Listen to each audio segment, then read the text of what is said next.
So how I survived my first track day. So I actually remember my first track day. It was at the firm in Florida. And I feel like I was prepared, but there were some things that I kind of wish I knew ahead of time. And hopefully this could help you guys on your first track day. The only thing I will say is the community is very supportive. So I just changed the wheels and tires the day before. And by the time I got to the track, everything seemed okay, but my first couple laps, I was rubbing really bad in the back. And I remember suddenly out of nowhere, this guy came over with a fender roller, and we started rolling the fenders right then and there. And everyone was helping me. They're kind of showing me how to do it. It was pretty cool. Everybody comes together and help you out. All you have to do is just walk the paddock, and then people can help you.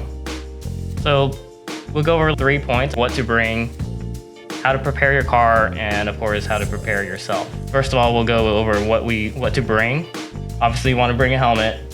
So here's a story. One of my friends wanted to go to the track for the first time, and he kind of wasn't sure if it was something that he wanted to do. Instead of buying a helmet and keeping it and maybe not using it ever again, I suggested he rent a helmet, but I don't know if I would, be promoting this, but he bought his helmet on Amazon, tried out the track, didn't really like it, wasn't into it, and then returned the helmet. I'm not saying that you should do that, but that's one option, right? It's a $200 investment to buy a helmet.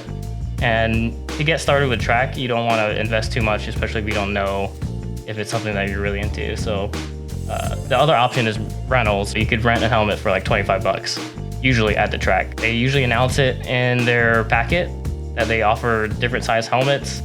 Just make sure you bring your own head sock, so that way, you're not putting your head in a dirty helmet. Now about the helmet, you have to make sure it's Snell, so SA, and then the year has to be maybe 10 or newer. You don't want to bring a motorcycle helmet.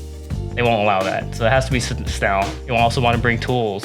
So I have a long list of tools that I usually bring, but this is also one of the things like the helmet. It's optional. The thing about the tools is your first track day, you're probably going to go with other people. They're probably going to bring some tools. You're going to bring tools. Do your share. Share the space. Make sure that everyone is covered, but you don't want repeats and everyone bringing the same tool. So just communicate with each other. So I usually bring a tool bag. The bags are usually lighter. I used to bring a toolbox, but it wouldn't fit in my car. So I changed to a tool bag.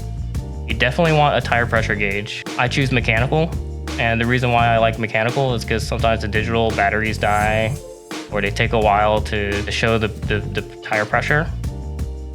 You also want to bring a torque wrench to make sure your lug nuts are secured between each run, combination wrenches, and I bring stubbies because I just use a ratchet for the rest of the time. Socket set and ratchet, and this is kind of important. If you have a Japanese car, don't bring standard size sockets, right? You're just wasting space. Only bring the sockets that you know you're going to use. Make sure you have accessories, extensions, and all that. And make sure if you have locking lug nuts, bring the key. You can't tighten your lug nuts if you forget your key. Another thing to bring is an air compressor. So my air compressor has a quick release on it, and I think the quick release makes a big difference. It saves you because otherwise you'd have to screw it in every time with your fingers, and the tire valve is going to get hot after each session. So that's kind of a hack, like a cheat code. So there you go, some advice for you. And obviously you have hand tools, screwdrivers, Allen wrenches, and of course you want tape and zip ties. The tape's kind of important because some places require you to have a number, and if you don't have a decal number or magnetic number, then you could use the tape to put your numbers on your car. I would use painter's tape. Zip ties, stuff could fall off your car. Adjustable wrench, vice grips, writing utensils to fill out your forms. And then here's a jack with a handle. I like the handle because you could use it as a cheater bar. Wheel chocks, and then working gloves. You want to use your driving gloves to work on your car. Other things to bring: rags, towels, wipes, extra oil or brake fluid. I stopped bringing coolant because honestly, you could use water as like a quick thing if you need to at the track, and then you fill it up with coolant when you get home. Folding chair, tent, and then extra gas. Now, for your first track day, this is all optional. I would just share the space with your friends. Like, hey, I'll bring this if you bring that, just in case, right? If you're going alone by yourself, maybe you skip some of the things that won't fit in your car, especially if you're bringing like a 2-seater sports car, right? But you definitely can't skip things like tire pressure gauge and torque wrench, right? Those are pretty important. For number 3, snacks and water. You definitely don't want to pass out at the track. Like, you're so excited, you just came off the track and you're ready to check your car and do all your other things, and then you forget to drink water, and by the time you realize it, it's the next session. And then you pass out, and then you're kind of screwed. Okay, car prep. Maybe the week prior, I like to do some maintenance on the car, basic maintenance. Oil change, bleed your brakes, check for leaks, maybe check for bushings or anything that might be getting loose. Another thing is your battery tie down. Your track day, they will give you a tech sheet, so let's look at that. Here you go. Check your tires, right? Make sure your lug nuts are all there and your studs aren't coming off. And you're not running your hubcaps. Check your wheel bearings, make sure that they're okay. You can always get a local shop to do all this for you.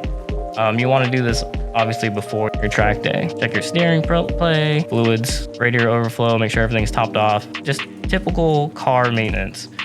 If you don't love your car, why are you going to try to take it to track? I know we always, promote track to daily, bring the car out, but also bring a car that's not going to put anyone else in danger. You don't want to leak all over the track and make somebody spin out, or your car just breaks and then you have to be towed out, right? That's not fun. One of the main goals for a track day is for you to go home, hopefully drive the same car that you got there with, right? Check your safety equipment. Another thing they'd like to check is your brake lights. That's the only way that you can communicate to the car behind you, other than sticking your hand out the window. So make sure your brake lights work, right? The fluid is, make sure that it's a .4 fluid. I like to use like Motul 600. I used to use 660, but it's kind of overkill in my opinion for the way I drive, but that's up to you, right? And here we go, the Snell helmet again. Make sure it's a certain year and up, right? Check your gas caps and your wires and all that good stuff. That's your car prep. So interior, one big thing about the interior is they don't want your floor mats in because they could get stuck on the pedal, right? So make sure you check your interior, you clean everything out. Don't have a tote full of stuff in your trunk. There's a story about a guy who did a couple laps. He's like, what's that sound in the trunk? And I think something's clunking in there, and it was his whole toolbox. You definitely want to clean out your interior. Let's talk about the exterior now. So for the exterior, I already talked about like the numbers. See my numbers here on the side. You could either have a decal or you could use tape. Other people use the magnetic numbers. The only thing I don't like about the magnetic numbers is every time I see it, at least 1 or 2 come off on track. It happened last time at Roebling, and I think another time also at Roebling. During straight, you just see a card in there and it's usually somebody's numbers. Then you have to put tape on it anyway. There are really good ones, but the ones I've seen so far have failed, so maybe use a decal or use some tape. And you notice that this list here doesn't have a lot of mods. You don't need a supercharger or need a turbo to go out there, right? At a minimum, maybe pads and brake fluid. You might not even need pads if you're driving a sports car. Maybe tires too, right? But for the most part, you don't really need mods other than making sure that your car is sound. So here's another story. This guy came out with this 8th gen Civic, like completely stock, maybe tires and brake fluid. He went out there to shake the car down and he just blew everyone out of the water. I mean, obviously he had driver mod, right? So that just shows you don't need a super fast car. You could go out there in a family sedan. All right, driver prep. So your car is ready. You you brought everything you need.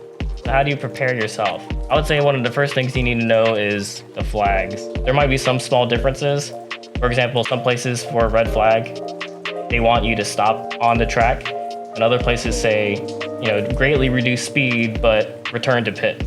So it really depends. I think NASA is strictly stop. So make sure you learn your flags ahead of time for your organization, right? Yellow means there's danger, right? Blue flag means someone's faster behind you. Red flag could vary. It can either mean stop right away, make sure that you can stop safely, and then come in during the black flag, or reduce speeds and then return to the pits. But for the most part, it is stop. I would just check with the org that you run with. Black flag, there's a problem with your car if it's pointed at you, or it could be the end of the session because there's a problem with something else. The session is being ended. So, during the driver's meeting, make sure you pay attention to that kind of stuff. So another thing is the flags and the flag stands. Make sure you know where the flag stands are. You could look out for those. So that comes to the next point, track layout. You want to review the track layout before you go there, right? Know where the flag stations are, know how to pit in, pit out. Usually NASA sends out like a write-up.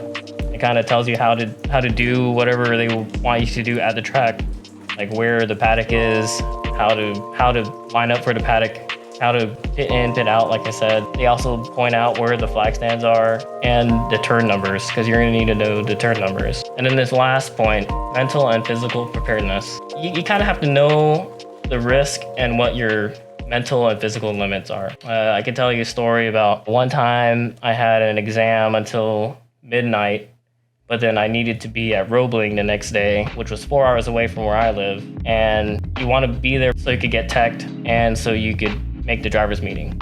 So I tried to be there by like 7. So I had to leave 4 hours earlier, like 3 in the morning.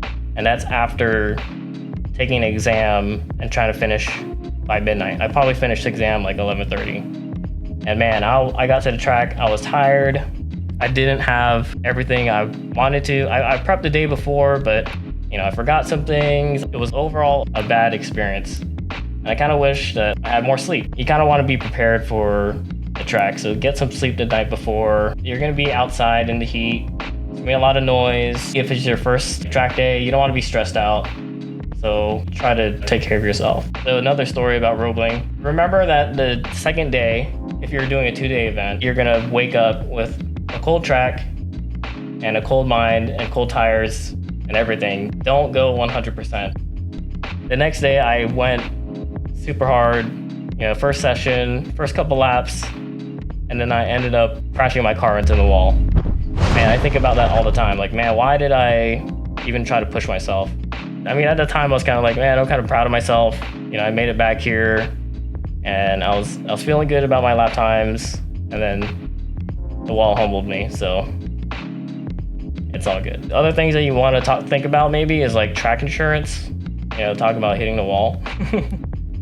And maybe think about who of my friends or that I know might be able to help me out with the trailer, or can I help someone out with the trailer just in case something goes wrong. Or think about a backup plan. How much would it cost if I left my car here overnight, right? Or do I know somebody who could help me get a trailer from U-Haul? You don't want anything bad to happen, but you always just want to think about those kind of things, right? For your first track day, take it easy. The goal is to go home in the same car that you pulled up in. So if you don't have those kind of backup plans, just drive a little more carefully and slower, and then watch YouTube videos. See how other people do the track. Talking about the track layout, you can definitely learn a lot on YouTube. And like what I do is I like to drive on the sim. In the next video, I'll probably talk about like what to do at your first track day, not just how to prepare for it. You have to make sure that you're there for a tech.